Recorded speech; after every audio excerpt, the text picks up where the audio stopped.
Ang malas ng Pilipinas, every president, almost all, pag naupo na dyan sa Malacanang, walang ginagawa kung mag-isip ang mga putang ina kung paano pahabain ang termino nila.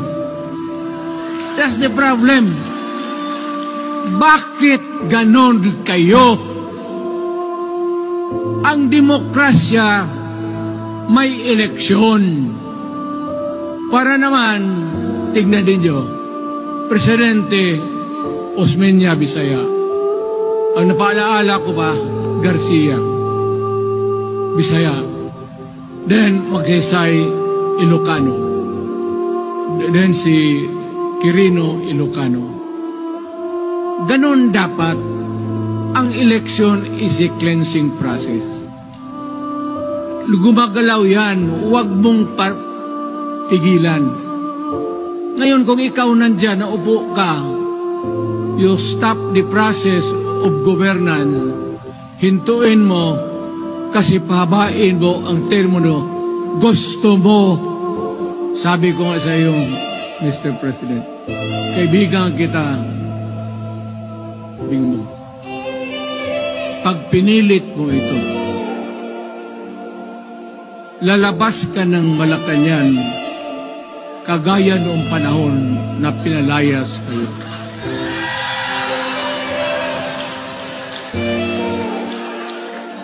Alam ninyo, kung hindi na talaga ito mapigilan, nandyan ang military pati pulis, makinig kayo. Pag-aralan ninyo kung ano yung pinapakain nila sa taong bayan.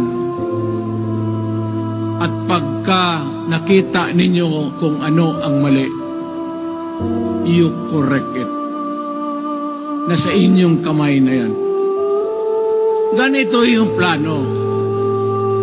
Presidential, tapos parliament.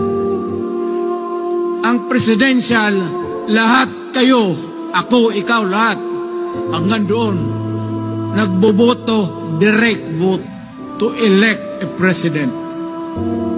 Itong parliament, prime minister lang ang magboto, yung mga assembly who are the congressmen now. Putang ina ninyo, wala akong tiwala sa inyo. Wala kayong prinsipyo, bukang pera kayo lahat. Yan ang totoo. Kaya gusto ko,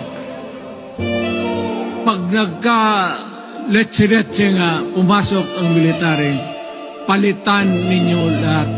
Arestuhin ninyo kasi nagsasayang ng pera at yung ginagastos nila is a fraud, swindling ang ginawa nila. You must account for the wasted money, for the money that you bought the signature of a Filipino.